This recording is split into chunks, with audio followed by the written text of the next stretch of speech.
दो देशों के बीच शुरू हुआ युद्ध एक हमले के बाद भड़क उठा। नेताओं के फैसलों की आग में आम लोग जलने लगे। आरिफ जैसे मासूम बच्चों के घर टूट गए, सपने बिखर गए। अंत में सीज फायर तो हो गया, लेकिन दिलों के घाव रह गए। ये कहानी याद दिलाती है कि युद्ध में कोई नहीं जीतता, सबसे बड़ी हार इंसानियत की होती है। आओ इस कहानी को विस्तार से सुनाते हैं। रात बहुत शांत थी, लेकिन वह शांति तूफान से पहले की खामोशी थी। सीमा के पास बसे शहर में लोग अपने अपने घरों में सो रहे थे। किसी को अंदाजा नहीं था कि कुछ ही मिनटों में उनकी जिंदगी हमेशा के लिए बदल जाएगी।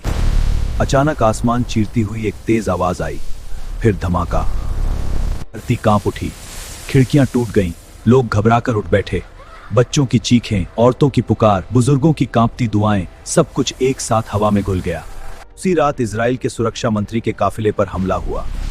विस्फोट इतना भयानक था कि गाड़ियां पलट गईं। धुआं, आग और अफरा तफरी। उन्हें मारने की कोशिश की गई थी, वे बच तो गए, लेकिन देश का गुस्सा भड़क उठा। मिसाइलें आसमान में तैरती हुई मौत बनकर गिरने लगी। हर धमाका किसी के घर को, किसी के सपने को, किसी की दुनिया को तोड़ रहा था। इसी शहर में 10 साल का एक बच्चा रहता था, आरिफ। उसके पिता पहले ही एक पुराने संघर्ष में खो चुके थे। उसकी मां सिलाई करके घर चलाती थी। उनका घर छोटा था, लेकिन उसमें प्यार था, उम्मीद थी। पहला धब्बा हुआ, दीवारें हिल रही थी, छत से मिट्टी झड़ रही थी। बस चुप रहो बेटा, मैं हूं ना। उसकी मां ने उसे सीने से लगा लिया और सिर्फ एक बात दोहराती रही, कुछ नहीं होगा, मैं हूं ना। लेकिन अगली सुबह जब वे बाहर निकले तो उनका घर आधा गिर चुका था। रसोई का कोना, जहां उसकी मां खाना बनाती थी, मलबे में दब चुका था। आरिफ धीरे धीरे अपने कमरे की तरफ गया। वहां उसकी छोटी सी खिलौना कार पड़ी थी, टूटी हुई। उसने उसे उठाया, धूल साफ की और चुपचाप बैठ गया। अम्मी, अगर हमने किसी को कुछ नहीं किया तो हमारे घर का बम क्यों गिरा? उसकी मां के पास जवाब नहीं था। उसकी आंखों में सिर्फ आंसू थे। उधर दूसरी तरफ सीमा के उस पार नोआ नाम की एक लड़की अपने पिता का इंतजार कर रही थी। उसके पिता सैनिक थे। हर रात वह खिड़की से आसमान देखती और डरती कि कहीं जो धमाका सुनाई दे रहा है उसमें उसके पिता तो नहीं। एक रात फोन आया। वहां की मां के हाथ कांपने लगे। कुछ सेकंड की चुप्पी के बाद उन्होंने राहत की सांस ली। लेकिन हर परिवार इतना खुशकिस्मत नहीं था। अस्पताल घायल लोगों से भर चुके थे। एक मां अपने बेटे का नाम पुकार रही थी। एक बच्चा अपनी मां को ढूंढ रहा था। किसी का घर चला गया, किसी का सहारा। इजराइल के सुरक्षा मंत्री अस्पताल के बिस्तर पर लेटे थे। टीवी पर तबाही की तस्वीरें चल रही थी। उन्होंने एक छोटे बच्चे को मलबे के बीच रोते देखा। उनकी आंखें नम हो गईं। उन्होंने धीरे से कहा, अगर मैं मर भी जाता तो क्या इतने लोगों की जान की कीमत बनना सही होता? उधर ईरान के राष्ट्रपति भी रिपोर्ट पढ़ रहे थे। हर पन्ने पर सिर्फ एक संख्या बढ़ रही थी, मृतकों की। दोनों तरफ नेता थे, दोनों तरफ सैनिक थे, लेकिन मर कौन रहा था?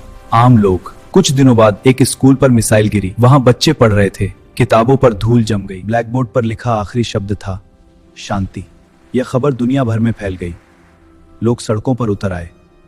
मोमबत्तियां जलाई गईं। माएं रो रही थीं,